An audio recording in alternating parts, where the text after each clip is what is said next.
하나님 말씀 보겠습니다. 요한계시록 16장 12절에서 16절 제가 한 번 더 봉독합니다. 또 여섯째 천사가 그 대접을 큰 강 유브라데의 소돔에 강물이 말라서 동방에서는 왕들의 길이 예배되었더라.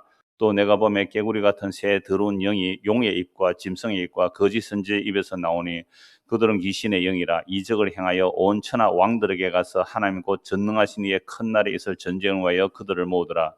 보라, 내가 도둑같이 오리니 누구든지 깨어 자기 옷을 지켜 벌거벗고 다니지 아니하며 자기의 부끄러움을 보이지 아니하는 자는 복이 있도다. 새 영이 히브리어로 아마겟돈을 하는 곳으로 왕들을 모으더라. 아멘. 오늘 이 본문의 말씀으로 복이 있도다라는 제목으로 말씀을 나누려고 합니다. 지난주에 이 본문으로 아마겟돈 전쟁에 대해서 말씀을 드렸죠. 그래서 15절은 오늘 말씀을 드린다고 했습니다. 우리가 아마겟돈 전쟁 그러면 어렸을 때 너무 많이 들어왔던 전쟁이잖아요. 인류 최후의 전쟁 뭐 이렇게 말했죠. 그래서 뭐 3차 세계대전, 핵무기 전쟁, 뭐 전염병, 하여튼 온갖 이론들이 다 쏟아지고 있죠. 그래서 이 아마겟돈 전쟁에서 살아남으려면 어떻게 해야 되는가, 이런저런 이제 방법론을 많이 제시하고 있는데요. 이 아마겟돈 전쟁은 영적인 십자가의 전쟁이라고 지난주에 말씀을 드렸어요. 왜냐하면 새 더러운 영이 막 모으고 오잖아요. 새 더러운 영이 영적으로 해석을 해야 되는 게 마땅합니다. 출애굽 때는 이 땅에 물리적으로 이집트라는 땅에 10가지 재앙이 쏟아지고 어린 양의 피로 구원해 나와요. 그래서 예수님의 십자가는 그걸 모티브로 눈에 보이는 이 세상 속에서 보이지 않는 영원한 아들의 나라로 옮겨지는 일들이 십자가로 일어났다는 거죠. 그 십자가로 일어난 일들이 오늘 우리에게 임하게 되면 예수 믿습니다라고 하게 되고요. 예수 믿습니다라는 것은 보이지 않는 세계이지만 이 성경의 말씀이 실제가 되고 믿어지는 거죠. 그래서 어제 오늘 대면 예배 한다고 멀리서 두 분이 오셨어요. 진해 갔다가 진해 우리 지사님이 하늘 채식을 식사 대접하고 그 진해 일부러 안문교로 한번 넘어왔거든요. 안개가 조용했거든요, 비가 올 때. 그래서 여기는 진해인데 뭐 보입니까? 막 산에 올라간 거 안 보이잖아요. 이제 거기에 넘어서 제가 두 분에게 가이드를 하잖아요. 여기가 창원입니다. 안 보이죠? 하나도 안 보이죠? 근데 저기 창원입니다. 무슨 얘기 했겠어요? 안개가 쫙 하니까 창원 하나도 안 보이거든요. 근데 저기 창원이 분명히 있습니다. 안 믿어지지요? 내가 창원 살다 왔습니다. 나는 창원 봤거든요. 그래서 점점 가까이 되니까 창원이 이렇게 보이잖아요. 천국 마치 이와 같아요. 성경에서 보면 하나님의 아들의 나라가 있다 그러잖아요. 근데 그게 눈에 보이지는 않아요. 뭐로 봐야 돼요? 믿음의 눈으로. 이 주님께서 하신 말씀이니까 우리 마음에 이제 믿어지는 거예요. 수동태입니다. 믿음이라는 것은 은혜의 선물이기 때문에 믿어지는 거예요. 그렇다면 내 눈에 보이는 것이 전부가 아니라 보이지 않는 하나님의 약속의 세계가 전부임을 이게 아마겟돈 전쟁을 통하여 보여주신 거예요. 그래서 아마겟돈 전쟁 한 번 더 간단히 요약하면 아마겟돈이라는 말은 산, 골짜기 또는 산 플러스 머깃도라는 단어의 합성이거든요. 그러니까 머깃도에서 무슨 일이 일어났습니까? 요시야 왕이 죽잖아요. 정말 어마어마한 종교개혁을 한 요시야 왕입니다. 유월절을 그렇게 잘 지키는 왕이 없어요. 전무후무한 유월절 지키는 그런 요시야 왕입니다. 그런데 요시야 왕이 바로 왕 군대 막다가 이제 거기서 죽임을 당했는데요. 그래서 이 요시야 왕이 죽었을 때 예루살렘 사람들과 유다 사람들이 막 통곡하잖아요. 우리 좋은 왕이 죽었다고요. 그때 누구도 애가를 지었어요? 예레미야 선지자가 요시야 왕의 죽음을 보고 애가를 지었단 말이에요. 그래서 머깃도 전쟁 그 앞에, 머깃도에서 요시야 죽는 그 앞에 내용 스가랴서도 묵시적인 내용이에요. 다니엘서도 묵시. 물론 성경 전체가 아포칼립시스에서 계시라는 뜻인데요. 이건 시공간을 초월하는 내용이죠. 그래서 스가랴서 말씀에 보면 은 30에 팔리는 내용, 그리고 그를 찌른 자도 볼 것이요. 그래서 머깃도 골짜기에 통곡하는 일들이 일어나는 게 아마겟돈 전쟁이에요. 이게 십자가로 일어나는 일이죠. 그래서 10대에서 예수님이 죽어 있었을 때에 그를 찌른 자도 볼 거고, 너희가 나를 찔렀는데 나는 하나님이거든요. 너희가 나를 찔렀는데, 그래서 내가 하나님을 찔러 죽인 자임을 알고 자식을 잃은, 독자를 잃은, 장자를 잃은 애통함으로 애통하는 자들에게 뭐가 열린다 그랬어요? 스가랴서 13장 1절에 더러움을 씻는 샘이 열리리라. 이게 어디서 이루어졌어요? 예수님 십자가에 죽으시고 부활 성천하셔서 성령을 보내주시니까 성령님한 사도들이 이미 스가랴서의 말씀이 이루어졌다는 거잖아요. 그래서 복음을 전할 때 너희가 십자가 못 박혀 죽인 예수를 하나님이 다시 살리셨다. 어찌할꼬? 그러면 내가 하나님을 찔러 죽인 죄인 맞구나. 이게 스가랴서 말씀이에요. 그를 찌른 자가 독자를 이런 애통함으로 애통했단 말이죠. 근데 우리는 언제 울었어요? 정말 내 장자, 독자, 하나뿐인 아들 죽었을 때에 우는 그 울음과 예수님 십자가 앞에서 애통한 적이 혹 있기는 합니까?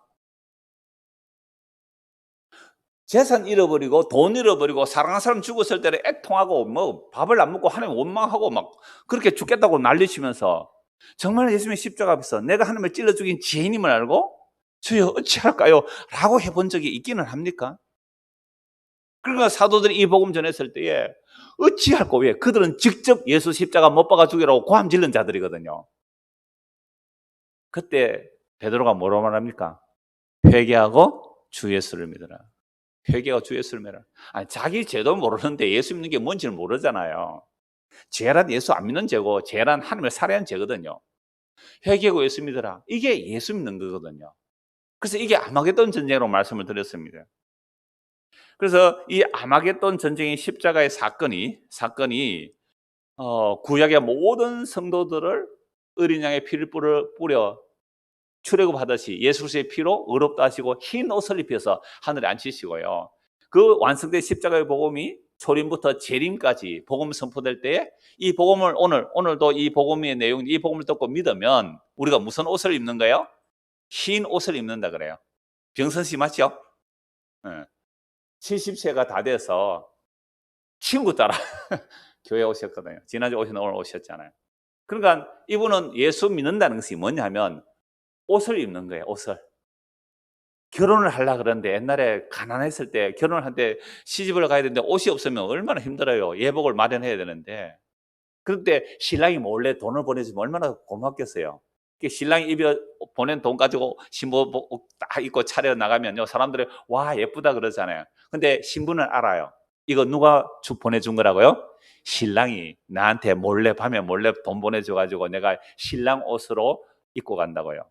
속옷도, 그죠? 폐물도 모두가 신랑이 준 거예요. 라고 신랑한테 갈 때 신랑이 어여쁜 내 신부여 라고 말하면 나는 자격 없는데 내가 당신 때문에 이 좋은 옷을 입고 당신과 결혼하게 되었습니다. 오늘 이야기거든요. 그래서 이렇게 예수 믿으면 병선 씨가 오늘 어린 양의 신부가 되는 거잖아요. 그러니까 옷을 입은 자는 그 옷이 너무 귀하기 때문에 뭐 할 수 있는 거예요? 지킬 수 있는 거예요. 여러분들 귀한 옷 지키죠?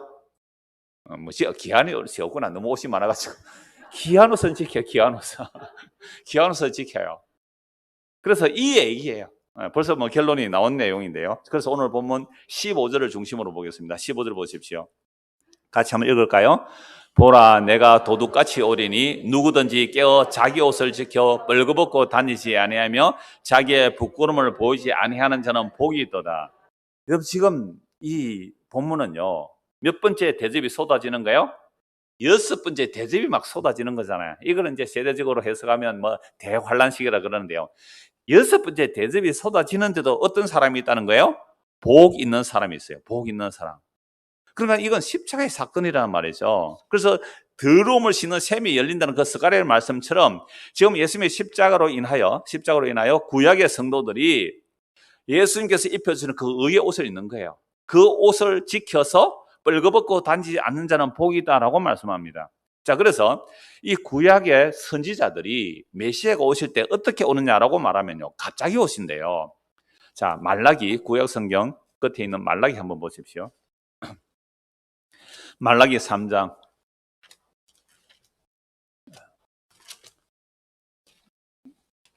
1절입니다. 말라기 3장. 만군의 여호와가 이르노라. 보라, 내가 내 사자를 보내리니 그가 내 앞에서. 그냥 만군의 여호와가 말씀하시니까 내 앞에라고 말하면 내 앞에는 누구 앞이라는 거죠? 만군의 여호와 앞에 누구를 보낸 거요? 사자, 메신저를 보내는 거죠. 만군의 여호와가 말하는데 여호와 하나님께서 내 사자를 보내는데 그가 내 앞에서 길을 준비할 것이요. 누구 같아요? 이 사람이 사자가? 세례요한 딱 느낌이 와야 되죠. 세례요한. 또 너희가 구하는 바 주가. 그러니까 이스라엘 백성들은 주에 대한 약속, 메시아에 대한 약속을 받고 있잖아요. 그러니까 주가 오신대요. 그 주가 오시는데 어떻게 오세요? 갑자기 그의 성전에 임하시리니 곧 너희가 사모하는 바 언약의 사자가 임하실 거라.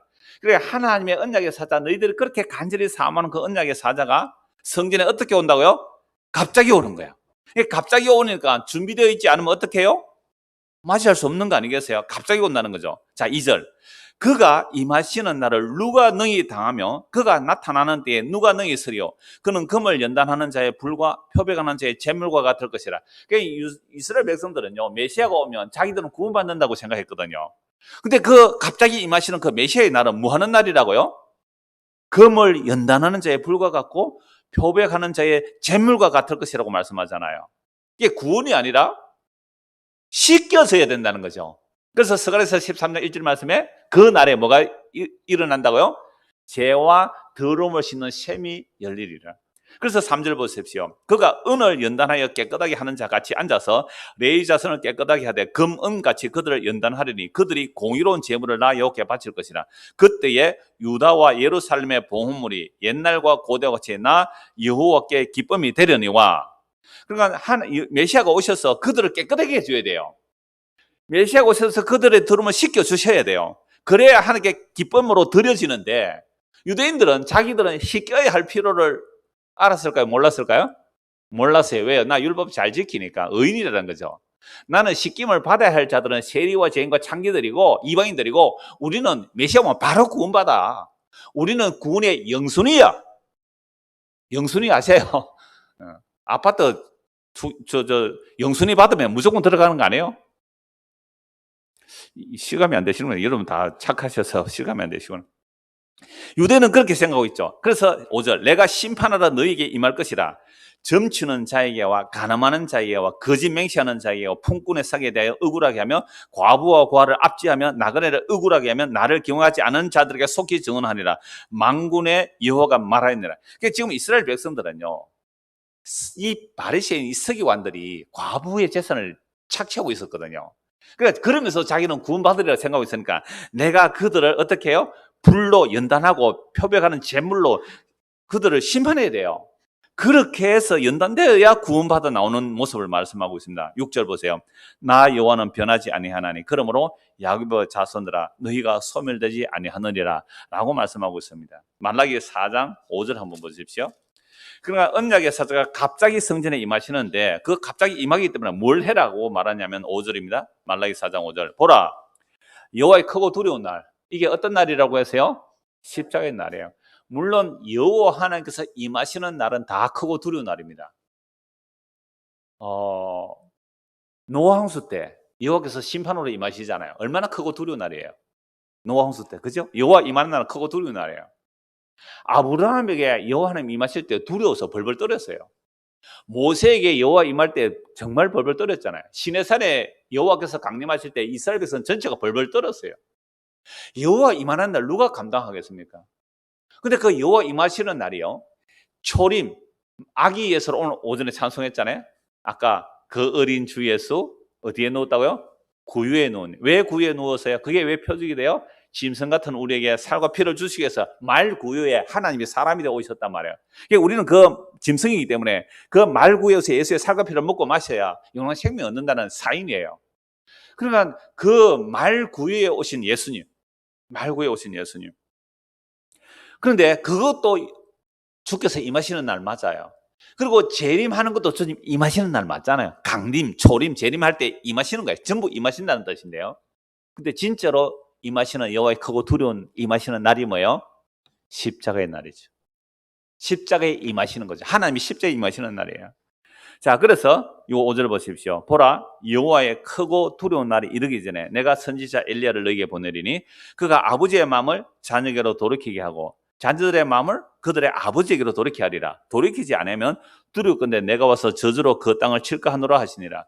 심판하시는 하나님, 지난주 수요일 말씀드렸죠? 이 말씀 아마 드린 것 같은데요. 여호와 하나님께서도 마음을 백성에게 돌이키는 거예요. 이스라엘 백성도 하나님께 돌이켜야 돼요. 돌이키지 않으면 심판의 날이 여호와의 날이거든요. 그러니까 돌이키게 하기 위해서 하나님 편에서는 제공하신 분이 예수님이란 말이에요. 예수님께서 화목제물로 오셨어요. 그러니까 우리가 하나님께로 돌이키는 일은 예수 믿는 겁니다. 우리가 하나님께로 돌이키는 예수 믿는 것이 하나님께로 돌이키는 거란 말이에요. 안 돌이키면 하나님께서 심판하신다는 말씀을 하시는 거죠. 이게 이제 구약성에서 쭉 말씀하는 겁니다. 자, 그래서 아까 말레이기 3장 1절에 다시 보십시오. 만군의 여호와가 이르노라 보라 내가 내 사자를 보내리라. 그가 내 앞에서 길을 준비할 것이요. 그래서 세례요한이 뭐라고 길을 준비합니까? 회개하라 천국이 가까이 왔다. 내 뒤에 오시는 분 누구예요? 언약의 사자. 갑자기 오시는 그분. 근데 그분이요 메시아인데 다시 3장 1절 보면 너희가 권한 바 주가 어떻게 해요? 갑자기 그의 성전에 임하시리니. 갑자기 임하신다는 거예요. 성전에 갑자기 임하세요. 그게 십자가로 다 이루시는 것은 성전을 완성하는 거죠. 건물 성전을 부숴버리고 예수님이 자기 몸으로 성전으로 그렇게 갑자기 임하시는 거죠. 그래서 그 십자가의 날이 여호와께서 임하시는 날이라는 겁니다.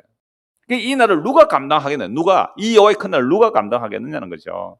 그리고 방금 읽었던 말라기 4장에도 엘리야를 보낸다라고 말씀하잖아요. 엘리야를 보낸다. 그래서 예수님께서 세례요한이 엘리야로 말씀하셨잖아요. 그러니까 예수님께서 말씀을 하니까 종말을 말씀하시잖아요. 예수님 오셨을 때 종말이니까 종말을 말씀하니까 그 제자들이 아니 주님 종말에는 엘리야가 온다고 했잖아요. 엘리야가 왔지. 그런데 너희들이 엘리야를 임의로 대우했다. 그게 마태복음 10절에 나오잖아요. 엘리야가 왔는데 너희는 엘리야를 임의로 대우했다. 그죠? 그 엘리야를 누구라는 거죠? 예수님께서 엘리야가 온다고 했을 때 세례요한을 예수님이 엘리야라고 하면 우리는 세례요한 이름을 뭐로 봐야 돼요? 엘리야로 보는 겁니다. 아니 엘리야 온다 그러면 세례요한 이름도 엘리야로 지으면 더 좋지 않았을까요? 아니 지금 말라기서 엘리야 보낸다 그랬잖아요. 그럼 엘리야 보낸다 그랬으면 사가랴가 아이 낳았을 때 이름을 엘리야로 지으면 더 좋잖아요. 그런데 왜 요한이라고 지어요? 그래서 틀리다. 나는 세례요한을 엘리야로 안 보겠다. 이게 유대인들입니다. 이게 문자주의예요. 근데 예수님이 세례요한 보고 엘리야다라고 하면 우리는 뭐라고요? 아멘. 이걸 하나님의 은혜로 주어진 믿음이라 그래요. 저는요, 오늘 오해할 찬송인데 아까 연습 한번 했잖아요. 예수를 믿는 자는 어디에 간다고요? 천국에 가네. 한상동 목사님 작사한 건데요. 이게 하나님의 약속이거든요. 예수 믿으면 천국에 가네. 나 같은 죄인이 예수 믿으면 천국에 간대요. 천국에. 그게 믿어져요? 세상 사람은 미치다 그러죠. 니같이 그 더러운 인간이 예수 믿나도 천국 가나? 나 그런 천국 안 갈래. 이 착한 사람들이거든요. 나는 너무너무 죄인이라서 예수 믿음으로 천국 간다는 게 너무 기쁜 복음이에요. 너무너무 기쁜 복음이거든요. 주께서 죄인을 부르러 오지 않았다면 저는 정말 소망 1도 없는 자거든요. 이게 복음이에요. 그래서 엘리야 보낸다. 엘리야가 세례요한이다. 아멘. 그래서 세례요한이 한 일이 뭐예요? 회개하라 천국이 가까이 왔다. 회개하라 천국이 가까웠다. 그 천국이 누구예요? 내 뒤에 오시는 분 그분을 믿어라. 그분은 타작마당을 타작으로 오셨다. 알고 모아 곳간에 쭉쭉이는 꺼지지 않는 불에 던지리라. 이게 메시아 하는 일이잖아요. 그래서 이제 예수님이 오셔서 일을 하고 계세요. 그래서 예수님께서 천국 복음을 전하면서 회개하고 예수님을 믿으라고 예수님도 말씀하세요. 그러면서 하시는 말씀 마태복음 24장 한번 보십시오. 마태복음 오늘도 본문에 깨어 있으라 그랬으니까요. 마태복음 24장입니다. 마태복음 24장 42절. 그러므로 깨어 있으라. 어느 날에 너희 주가 임할는지 너희가 알지 못함이니라. 너희도 아는 바니 만일 집주인이 도둑이 어느 시각에 올 줄을 알았더라면 깨어 있어 그 집을 뚫지 못하게 하였으리라. 이러므로 너희도 준비하고 있으라. 생각하지 않은 때에 인자가 오리라. 여러분 이 말씀을 재림대로 봐야 됩니까? 십자가대로 봐야 됩니까? 이제 우리가 요한계시록을 하면서 지금까지 말씀을 들었기 때문에 이제는 여러분들이 재림대라고 나오기보다는 조심스럽게 십자가의 대로 말씀하셨잖아요. 제가 2009년도인가 몇 년 전에 한 5, 6년 전에 이 마태복음 설교할 때에 저는 중첩적으로 말씀을 드렸어요. 마태복음 24장은 예루살렘의 멸망이 먼저입니다. 예루살렘의 멸망에서 동시에 세상 재림도 말씀합니다라고 했거든요. 근데 중첩적으로 보기도 해야 되지만 왜? 예수님 재림도 하시니까. 그러나 더 초점을 맞춰야 될 내용은 마태복음 24장이 십자가 때입니다. 예수님 십자가 때예요. 자, 그래서 그러면 아니 예수님께서 깨어있으라 라고 했을 때에 그 깨어있는 자들은 누구였을까요? 깨어있는 자들이 누구였을까요? 구약의 성도들입니다. 깨어있는 자들이란 구약의 성도들이라죠. 이걸 자꾸 재림으로 보니까 두려운 거예요. 내가 혹시 졸다가 10처녀가 5처녀는 지혜롭고 5처녀는 미련하고, 그런데 지혜로운 5처녀는 뭘 준비했고요? 기름을 준비했고, 미련한 처녀는 기름을 준비 안 했다. 그런데 10처녀 다 뭘 들고 있었어요? 등불을 들고 있잖아요. 등불은 메시아를 상징해요. 등불은. 그럼 믿음은 뭘까요? 제가 답을 말했네요. 기름은 뭘까요? 기름은 뭘까요? 믿음이거든요. 믿음. 그러니까 예수가 다 이스라엘 백성들은 등불을 들고 있어요. 등불은 빛이고 메시아를 상징하니까 이스라엘 백성들 치고 메시아 안 기다리는 사람 없거든요. 그 메시아를 기다렸는데 예수님이 메시아라고 믿는 믿음이 뭐예요? 기름이에요. 그러니까 오늘 우리가 예수님을 믿는 믿음도 하나님께서 기름 부어줘야 믿어요. 성령의 기름 부음이 있어야 예수를 믿게 되는 거예요. 그러니까 기름을 준비 안 했다는 말은 그들은 예수를 메시아로 안 믿었던 거예요. 그게 어리석은 자예요. 미련한 자고요. 그러니까 예수님을 믿은 자가 지혜로운 자라 그랬잖아요. 예수님이 메시아임을 믿었단 말이에요. 그런데요, 처녀가 기다려요. 처녀가. 그 신약 시대는요, 예수를 믿는 순간 뭐가 돼요? 신부가 돼요. 그러니까 우리는 처녀로 기다린 게 아니에요. 신부로 신랑을 기다리는 겁니다. 차이점이에요. 구약에서는 처녀로서 신랑을 기다려요. 결혼해야 신부가 되잖아요. 근데 신약의 성도는요, 예수를 믿는 순간 뭐가 돼요? 신부가 돼요. 왜요? 교회는 그리스도의 신부라 그랬잖아요. 그리스도가 교회의 남편이잖아요. 예수 믿는 사람 우리는 신부예요. 그러니까 여러분들은 예수님과 결혼했기 때문에 다른 남자하고 결혼하면 뭐가 돼요? 간음이에요. 그럼 다른 남자가 누굴까요? 지금 있는 남편 보고 말하는 게 아닙니다. 세상 사랑이에요. 세상 사랑. 그게 간음이라 그래요. 세상 사랑. 자, 그래서 이 마태복음 24장도 십자가의 때로 먼저 봐야 돼요. 왜냐하면 깨어있어라. 그러면 구약의 성도들은 어떻게 깨어있었냐? 제가 방금 열처녀 비유로 말씀을 드렸는데요. 자, 구약의 성도들은 오실 그리스도를 믿고 기다린 자들이잖아요. 오실 그를 믿고 기다렸어요. 그러면 아브라함이 어떻게 기다렸을까요? 아브라함이 하나님께서 불러내셔. 믿음 하나도 없는 아브라함을 불러내서 믿음의 훈련을 시키시고 이제 하나님이 뭔가 약속하면 그 약속을 이루실 하나님을 믿었어요. 그래서 하나님께서 아브라함에게 창세기 15장은 이미 많은 시간이 지났습니다. 하늘의 별을 보라. 네 씨가 저처럼 많을 것이라 하니까 아브라함이 뭐라 그래요?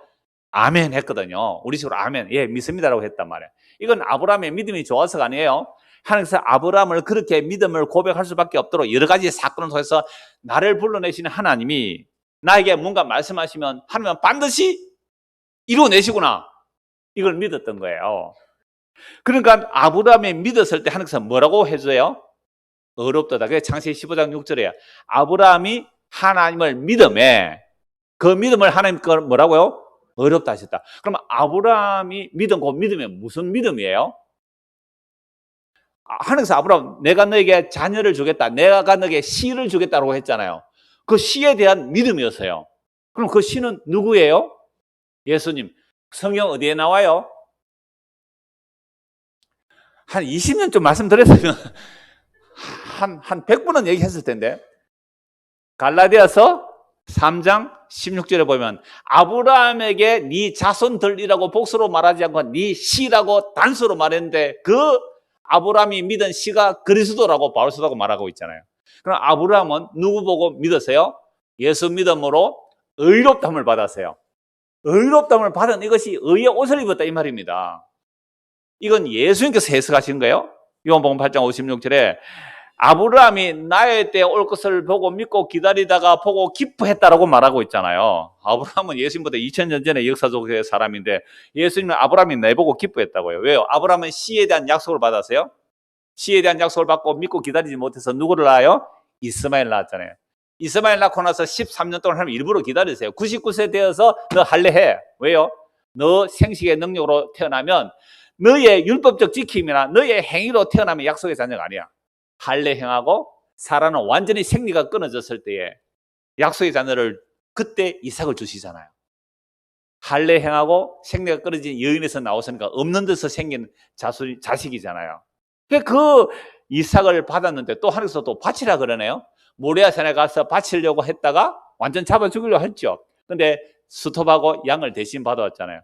없는 데서 생긴 자식 받았고요. 죽은 데서 살아난 자식 받았어요. 누가요? 아브라함이. 이 사건을 통하여 누구 보여주는 거예요? 예수님을 보여주는 거잖아요. 마리아에게서 잉태하고요. 죽은 데서 살아나시 예수님을 얘기하는 거예요. 그러니까 아브라함은 시 공간을 초월해버리면 누구 보고 믿은 거예요? 예수님 보고 믿었다는 거예요. 예수님이 그렇게 말씀해버렸어요. 그래서 아브라함을 믿어서 의롭다 했으니까 내가 아브라함에게 짐승의 피가 아닌 내 피를 그에게 덮어서 그를 의롭게 할 거야. 그러니까 아브라함은 누구 올 것을 믿고 기다린 거예요? 그 씨를 기다리다가 죽어버렸잖아요. 그 씨를 기다려 죽어버렸어요. 근데 어디서 그 씨가 실체가 돼서 그 피 뿌림을 얻었다고요? 십자가에서. 그래서 예수님은 또 다윗도 나를 그리스도로 고백했다고요. 시편 110편 1절을 가지고 예수님 말씀하잖아요. 다윗도 그리스도를 주려고 했는데 어떻게 그리스도가 다윗의 후손이 되겠냐 이런 말씀을 하시죠. 그래서 아브라함과 다윗과 같은 구약의 사람들이 누구를 기다린 거예요? 예수를 믿고 기다리죠. 이게 아까 제가 마태복음 24 읽었던 대로 그러므로 깨어있어라. 그러니까 아담으로부터 예수님 십자가지에 깨어있어라. 어느 날에 너희 주가 임할는지 너희가 알지 못하나. 요 주가 임할는지 요 날짜가 무슨 날이라고요? 십자가로. 십자가로 주께서 임하셔서 그를 의롭게 하실 줄 누가 알았겠냐 이 말입니다. 그래서 로마서 4장 한번 보십시오. 이런 아브라함과 다윗을 바울사도 어떻게 해석하는지 로마서 4장입니다.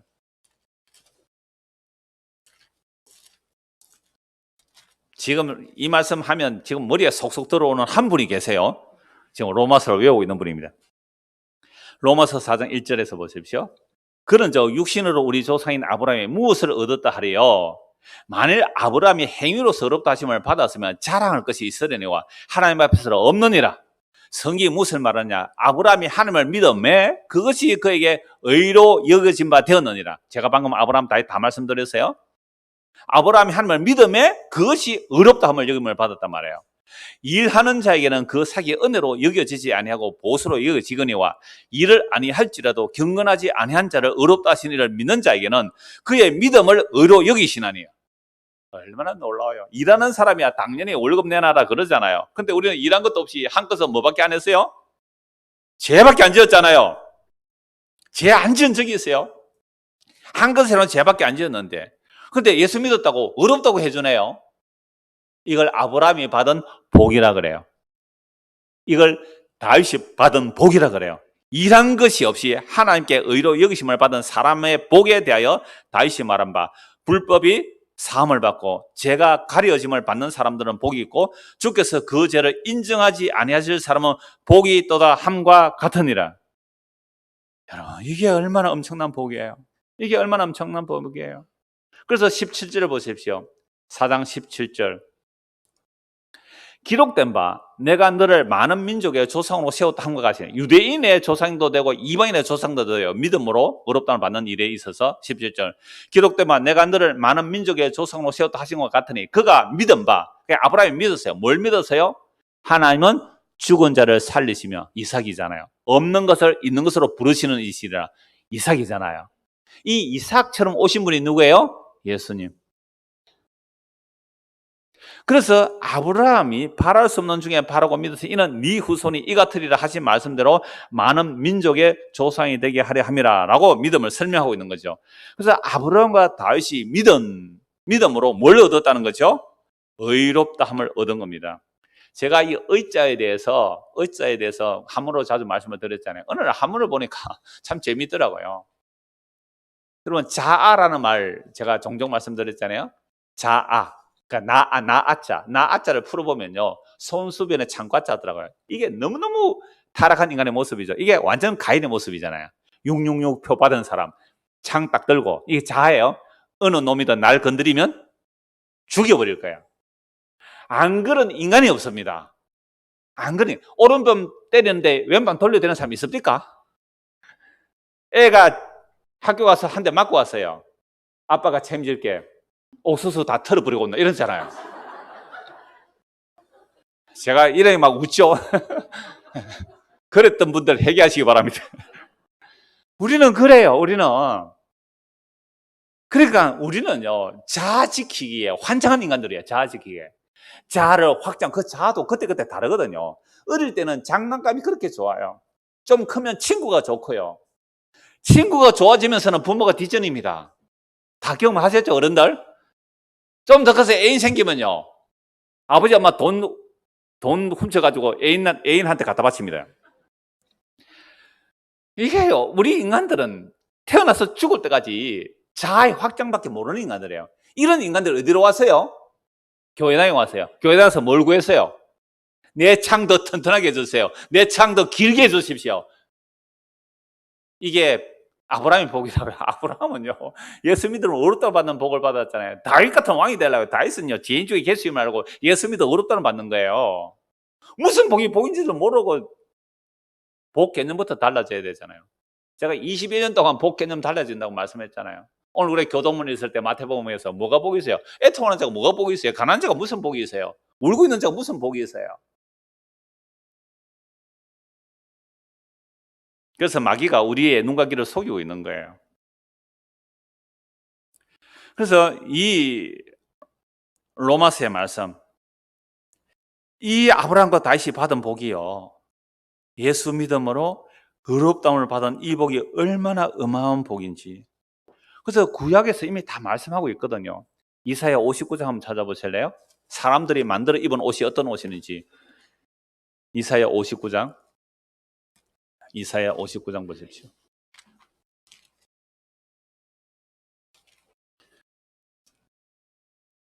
제가 그 의자 말씀드리다가 이 말씀 바로 연결해 하는데요. 보세요.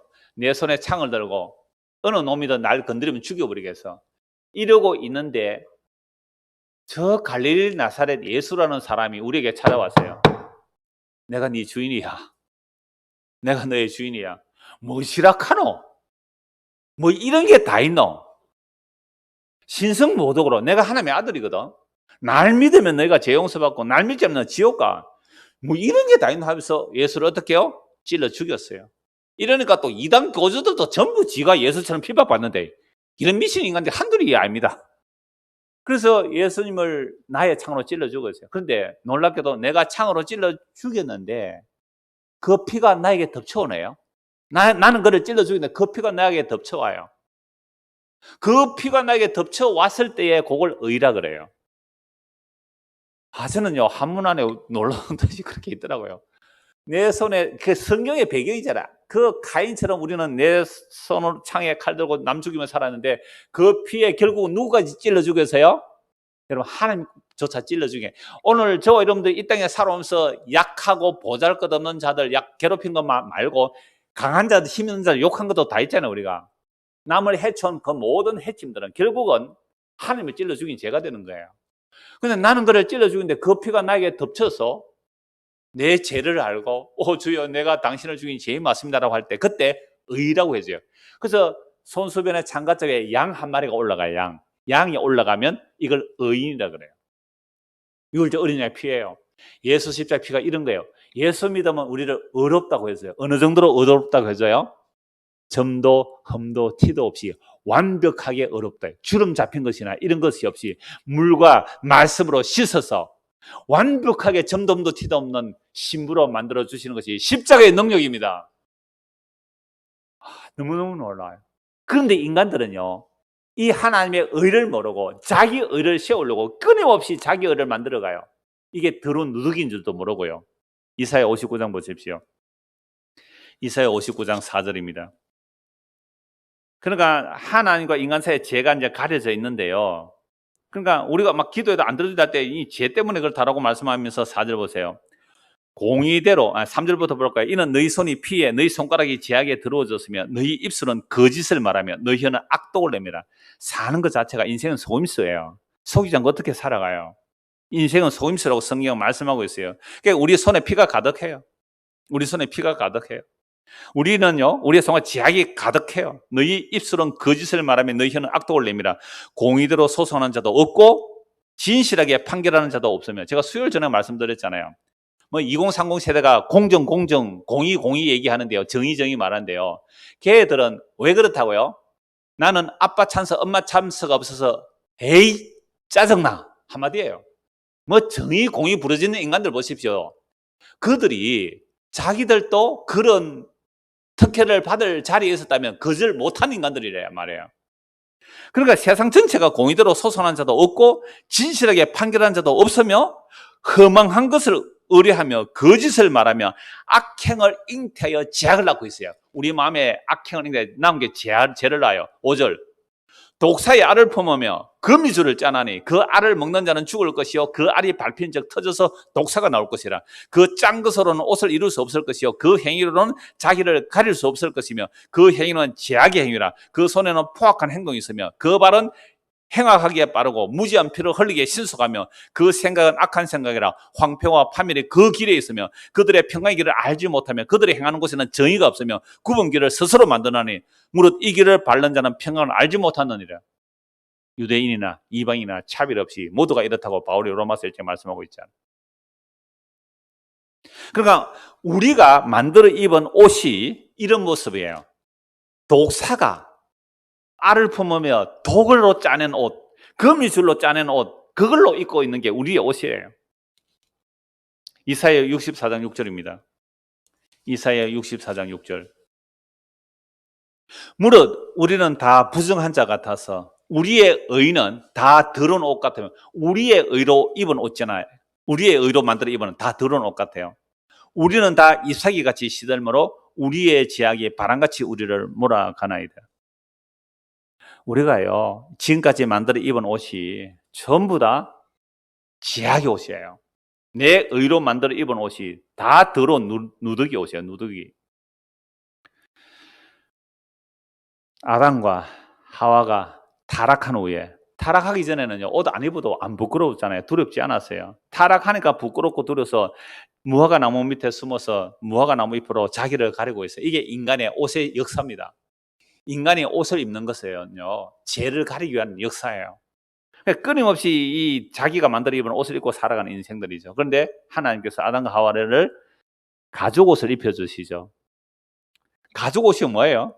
정결한 짐승의 희생이 있어야 되죠. 그 가죽 옷을 입혀주시는 것, 이를 통하여 하나님께서 어떻게 자기 백성을 의롭게 하실지를 보여주시는 거죠. 자, 유대인들이 율법의 의로 흠이 없다고 한 것도 이사야 64장 말씀에 하면 더러운 옷이잖아요. 이사야 59장의 말씀에 하면 악으로 나온 옷이란 말이에요. 그러니까 그런 옷을 입고 있는 자들이 결국 누구를 죽여요? 예수님을 죽입니다. 그런데 예수님의 십자가는요, 정말 그 옷이 다 벗겨지죠. 시로라기 하나 안 걸치고 처형당합니다. 정말 수치와 저주와 고통을 온전히 받아내시는 자리가 십자가인데요, 그 십자가는 자기 백성의 죄와 허물을 용서하시고 우리를 덮어주시고 우리를 가려주시기 위하여 예수님이 우리의 영원한 옷이 되기 위해서 십자가를 지셨습니다. 그래서 예수를 믿는다는 말은 예수님 당신의 벌거벗음과 수치와 치욕과 그 지옥의 모든 저주와 고통이 나의 죄입니다라는 고백을 하는 게 예수 믿습니다라는 거예요. 그러니까 이렇게 예수 믿는 사람들이 모인 곳에서는 뭘 할 수가 없어요? 자기 자랑이 있을 수가 없어요. 이 예수를 믿는다고 모이는데 어떻게 네가 잘났는지 내가 잘났는지 그거 자랑할 수 있을 거예요? 그게 누더기 옷 자랑하는 것과 똑같다 이 말입니다. 그래서 예수님께서 십자가에 그 죽으심으로 우리에게 덮여주시는 옷, 그게 예수 믿음으로 의롭다함을 받는 거잖아요. 이게 아브라함이 받은 복이고 다윗이 받은 복이에요.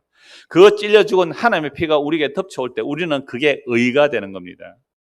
그래서 이렇게 의를 덧입은 자들, 의를 옷 입은 자들은요, 옷 입은 자들은 주님 다시 오실 때까지 무엇을 붙들고 살까요? 주께서 우리에게 입혀주신 그 의의 옷을 지키고 붙들고 사는 거죠. 이걸 복 있는 자라 그럽니다. 데살로니가전서 5장 한번 보십시오. 이건 재림에 관한 말씀인데요. 데살로니가전서 5장입니다. 데살로니가전서 5장.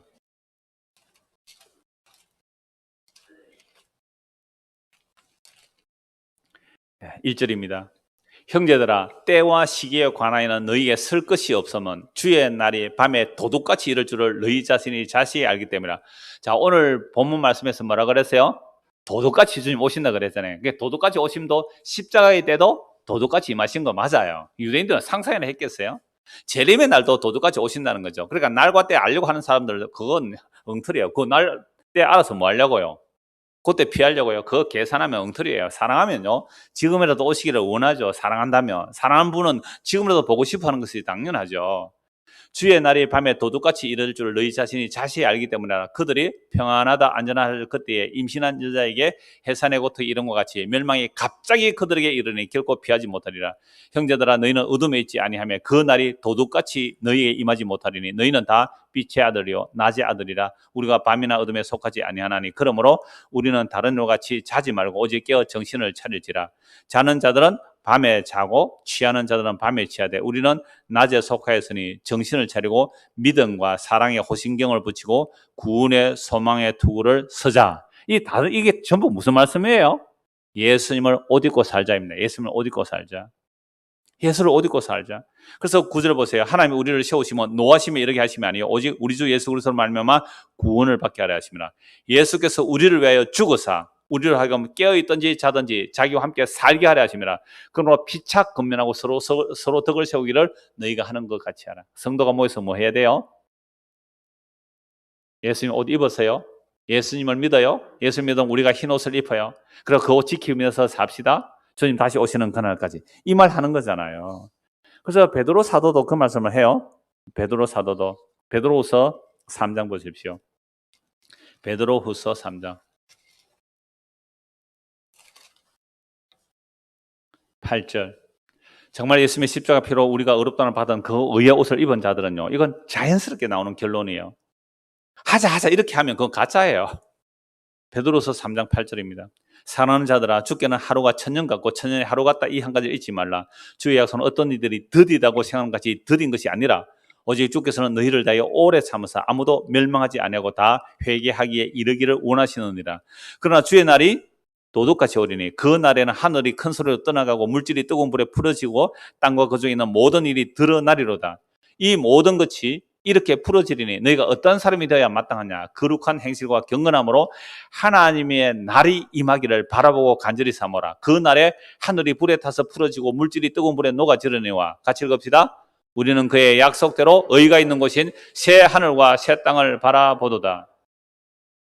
오늘 저와 여러분들이 정말로 하나님의 은혜로 예수를 믿었다면 예수의 피로 우리의 모든 더러움을 덮어주셨다는 그 놀라운 의의 옷을 입고 있는 자들이죠. 이런 자들은 주님 다시 오신다는 소식이 두렵거나 공포스럽지 않아요. 주여 감사합니다. 어서 오시옵소서. 내가 이 몸으로 사는 한, 이 땅에 사는 한 끊임없이 이 몸의 욕망들이 나오지만 이것조차도 완전히 새 몸으로 입혀주실 우리 주님 기다리나이다. 사모합니다. 이게 당연하잖아요. 그래서 주님께서 아직도 오래 참고 계심이 우리의 구원이 된다고 바울과 베드로가 다 말씀하고 있잖아요. 작년에 우리 주님 오셨다면 어떻게 했을까요? 주님 오래 참고 계세요. 그래서 예수 믿게 하나님께서 은혜를 지금 베풀고 계시는 지금은 구원의 때라고요.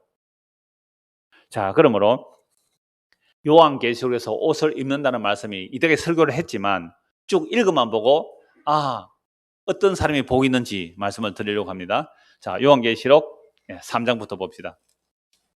요한계시록 3장. 지금 십자가의 때에 어떤 사람이 복이 있는가? 아담으로부터 예수님 때까지 예수 그리스도의 피로 의롭다함을 받는 자들, 그걸 보고 기다렸죠.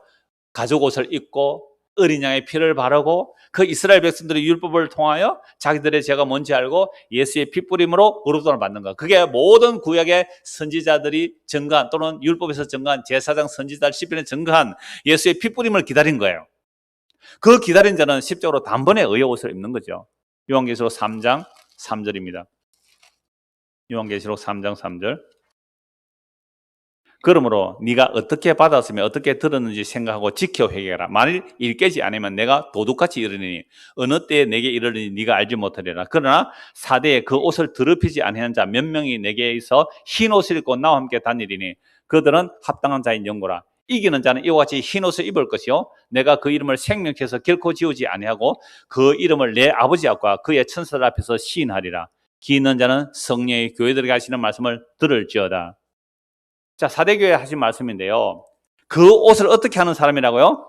더럽히지 아니한 자, 그 옷을 더럽히지 아니한 자, 또는 옷을 지키는 자, 이건 주께서 입혀주신 옷이 있다는 거예요. 그런 자들이 생명책에 지우지 아니하고 나와 함께 영원히 함께 할 거다라는 말씀을 해주시는 거죠. 3장 17절 보십시오. 3장 17절. 이 앞에서 다 말씀드린 것이기 때문에 읽고만 넘어갑니다. 내가 말하기를 나는 부자라 부유하여 부족한 것이 없다 하나 내 공고한 것과 가련한 것과 가난한 것과 눈먼 것과 뻘거벗은 것을 알지 못하는도다.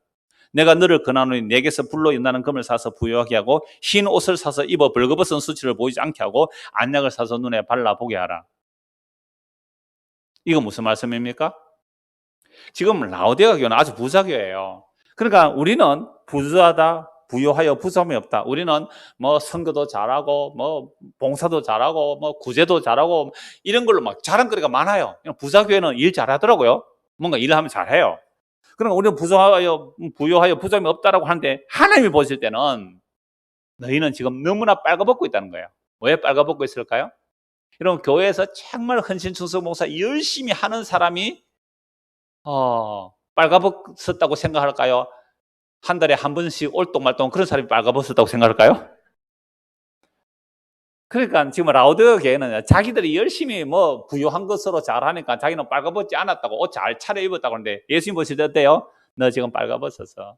그러니까 빨리 그 옷을 사서 입어라 이 말이에요. 옷을 사서 입어라. 이게 예수 믿어라 이 말입니다. 예수 믿어라. 유혹이 뭔지 아세요? 주님 오시는 그날까지 그 옷만 입지 않는 것. 이게 마귀가 유혹하는 거예요. 요한계시록 7장입니다. 요한계시록 7장 9절입니다. 앞에서 다 말씀드린 거니까요. 14만 4천 인친 내용이고요. 자, 9절 보십시오. 일 후에 내가 보니 각 나라와 족속과 백성과 방 안에서 아무도 능히 셀 수 없는 큰 무리가 나와. 이거 먼저 십자가로 일어나는 일이라 그랬습니다. 구약 시대도 여러 이방 나라 사람들 구원받아요. 일 후에 내가 보니 각 나라와 족속과 백성과 방 안에서 아무도 능히 셀 수 없는 큰 무리가 나와 흰 옷을 입고 손에 종려가지를 들고 보좌 앞과 어린 양 앞에 서서 큰 소리로 외치되 구원하심이 보좌에 앉으신 우리 하나님과 어린 양에게 있도다 라고 말하죠. 이 큰 무리가 어떻게 나오는지 보십시오. 모든 천사가 보좌와 장로들과 내 생물의 주위에 서 있다가 보좌 앞에 엎드려 얼굴을 대고 하나님께 경배하여 이르되 아멘 찬송과 영광과 지혜와 감사와 존귀와 권능과 힘이 우리 하나님께 세세도록 있을지어다 아멘 하더라. 장로 중 하나가 응답하여 나에게 이르되 이 흰옷 입은 자들이 누구며 어디서 나오느냐. 같이 읽읍시다. 내가 말하기를 내 주여 당신이 아시나이다 하니 그가 나에게 이르되 이는 큰 환란에서 나오는 자리인데 어린 양의 피에 그 옷을 씻어 희게 하였느니라. 큰 환란 십자가의 피. 큰 환란 십자가잖아요. 그 큰 환란 예수의 피 흘림에 자기 옷을 씻어 어린 양의 피에 그 옷을 씻어 희게 한 자들이에요. 이들에게 하나님께서 무슨 약속을 하고 계세요? 그러므로 그들이 어린 양의 피에 그 옷을 씻어 희게 한 자들, 예수 믿는 자들, 그러므로 그들이 하나님의 보좌 앞에 있고 또 그의 성지에서 밤낮 하나님을 섬기며 보좌에 앉으시니까 그들 위해 장막을 치시리니 그들이 다시는 줄이지도 아니하며 목마르지도 아니하고 해나 아무 뜨거운 기운에 상하지도 아니하리니 이는 보좌 가운데 계신 어린 양이 그들의 목자가 되사 생명샘으로 인도하시고 하나님께서 그들의 눈에서 모든 눈물을 씻어 주실 것입니다. 아담으로부터 예수 그리스도 십자가같이 아벨의 피로부터 사갈의 피까지 그 믿음으로 인한 고난을 받은 자들이 이제 주님께서 그 십자가로 피를 뿌려 그들을 보호하시고 목자가 되셔서 생명수샘으로 인도하시고 그들의 모든 눈에서 눈물을 씻어줄 때 그 허다한 무리가 예수의 피로 구원받아 나오는 구약의 성도들이잖아요.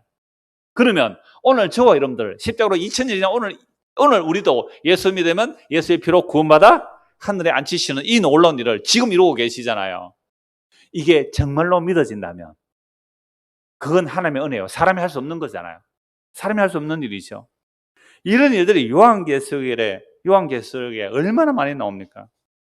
그래서 요한계시록 19장 보십시오. 19장 7절입니다. 우리가 즐거워하고 크게 기뻐하며, 이거 다음에 또 볼 거니까요. 오늘 간단히 말씀드릴게요. 우리가 즐거워하고 크게 기뻐하며 그에게 영광을 돌리세. 어린 양의 혼인 기약이 이르렀고 그의 아내가 자신을 준비하였으므로 이게 어디라고요? 재림 때요, 십자가 때요? 이것도 십자가 때입니다. 왜요? 구약의 성도들은 처녀라 그랬잖아요.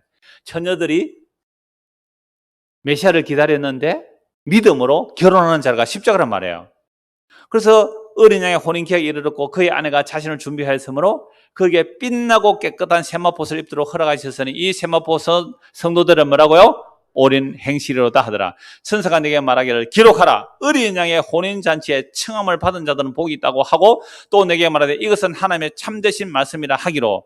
그러니까 이 빛나고 깨끗한 세마포옷, 어린 양의 신부들이 입은 이 옷은 무슨 옷이에요? 예수의 피로 의롭다함을 받는 그 옷이란 말이에요. 구약의 성도들이 예수 피로 어린 양의 혼인잔치에 다 참여하게 된 것이죠. 그래서 마태복음 22장에 보면요, 오늘 주보 그림이 있을 텐데요. 이거 1712년에 카스파 루이켄이라는 사람이 동판화예요. 이 1710년 오래된 동판화인데 사실대로 잘 나와 있죠. 자, 임금이 누구를 쫓아내는 거예요? 예복을 안 입은 자 쫓아낸다는 거예요. 예복을 안 입은 자. 마태복음 22장 이 내용이 무슨 얘기냐면 어떤 임금, 예수님 말씀하신 어떤 임금이 잔치를 벌여놨어요. 그래서 잔치를 하고 미리 청한 자들을, 종들을 보내서 오세요. 잔치가 열렸습니다라고 하니까 청한 자들이 일철 거절하잖아요. 왜 거절해요? 나는 뭐 밭을 사서 못 오겠다고, 나는 오늘 소를 사서 못 오겠다고, 나 일이 있어 못 온다, 사람 사서 이래저래 안 오니까 잔치는 벌여놨는데 손님이 없으니까 임금이 어떻게 말해요? 내 아들을 위해서 잔치를 좀 했는데 가서 아무나 되고 아무나. 그러니까 오늘 저와 여러분들은 뭐예요?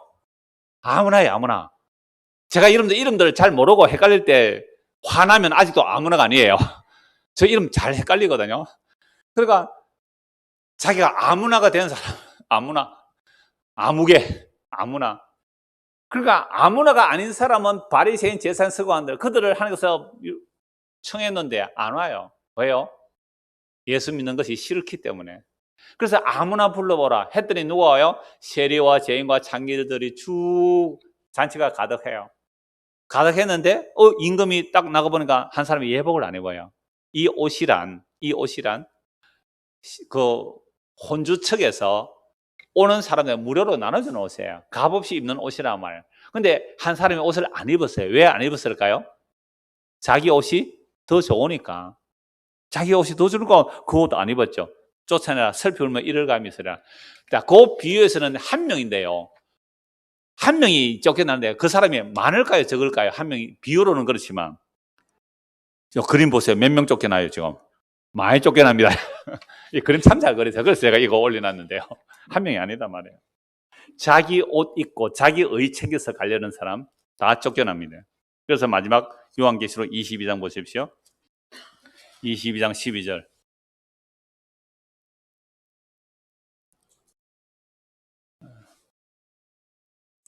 22장 12절. 보라, 내가 속히 오리니 내가 줄 상이 내게 있어 각 사람이 그 행한 대로 갚아주리라. 나는 알파와 오메가여 처음과 마지막의 시작과 마침이라. 14절 같이 읽을까요? 자기 두루마기를 빠는 자들은 복이 있으니 이는 그들이 생명나무에 나아가며 문들을 통하여 성에 들어갈 근세를 받으려 함이로다. 아멘. 자, 오늘 말씀 결론입니다. 예수님을 믿으면 그 피로 우리에게 무슨 옷을 입혀주세요? 의의 세마포, 단번에 영혼이 깨끗한 의의 세마포를 입혀주세요. 그러면 오늘 처음 교회 오신 분이 이 복음을 듣고 예수를 믿으면 무슨 옷을 입는가요? 의의 옷을. 근데 이 의의 옷을 입은 자는 적어도 나의 죄가 하나님을 살해한 죄인인데 그 피로 우리를 의롭다고 해주시는 그 믿음의 옷을 입었다면 이건 잊어버릴 수도 없는 것이고요. 이 옷은 생명보다 귀해요. 이 예수님의 피로 의롭다함을 받은 그 피에다가 다른 거 섞을 생각을 못해요. 어디 감히 그걸 써요? 더러운 것을. 어디 감히 더러운 나의 행위를 갖다 섞어요, 그게. 내가 목숨을 버렸다 할지라도 그걸 그 의의 옷에 섞으면 안 돼요. 그래서 그 의의 옷을 목숨보다 더 귀하게 이임을 지킬 뿐만 아니라 살다 보니 지 자랑한 것들이 덕지덕지 붙어져요. 그 의의 옷에다가. 제가 옛날에 이 예를 많이 들었잖아요. 북한의 그 장군들을 보면 어떻게 해요? 훈장들이 우리나라 장군들도 훈장들 많이 달아요. 달 데가 없을 만큼 훈장 치렁치렁 달고 오잖아요. 우리가 예수님 앞에 나갈 때에 우리의 훈장을 들고 나가면 쫓겨납니다. 그거 다 떼라면 다 떼라. 예수의 피로만 점dom도 티도 없이 깨끗한 신부가 되는 자들, 이들이 이기는 자들이고 이들이 천국 잔치에 참여하는 거예요. 그래서 오늘 14절, 자기 두루마기를 빠는 자들은 복이 있으니, 빤다는 말이 뭐예요? 의의 옷에 다른 거 섞지 말라는 거예요. 다른 거 붙이지 말란 말이에요. 오직 예수 그리스도의 보혈만이 단번에 영원히 우리를 의롭다 하시고 영원한 생명으로 넉넉하게 점도 티도 없이 완벽하게 이끌어가시는 예수 그리스도의 보혈의 능력입니다. 이 보혈을 어디에서 흘려주셨어요? 십자가에서. 그래서 오늘 보면 15절입니다. 요한계시록 16장 15절, 보라 내가 도둑같이 오리니 누구든지 깨어 자기 옷을 지켜 벌거벗고 다니지 아니하며 자기의 부끄러움을 보이지 아니하는 자는 복이 있도다. 우리의 행위로 가려입은 옷은 절대로 하늘 앞에 나갈 수가 없어요. 예수 그리스도의 피로 자기를 가린 자들은 복 있는 사람입니다. 이 복이 저와 여러분에게 임하기를 소원합니다. 기도하겠습니다.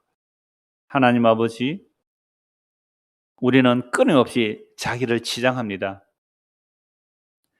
까마귀가 온갖 새들의 알록달록한 날개로 덫을 하듯이 그렇게 덫을 하지만 소나기가 오면 그 덫들이 사라지듯이 성령의 단비를 부어주셔서 우리의 더러움과 추함이 까마귀보다 더한 속조차 검은 우리의 모습이 드러나서 오 주여, 당신의 피 없이는 전혀 소망이 없는 죄인입니다. 그 피로 나를 가려주소서.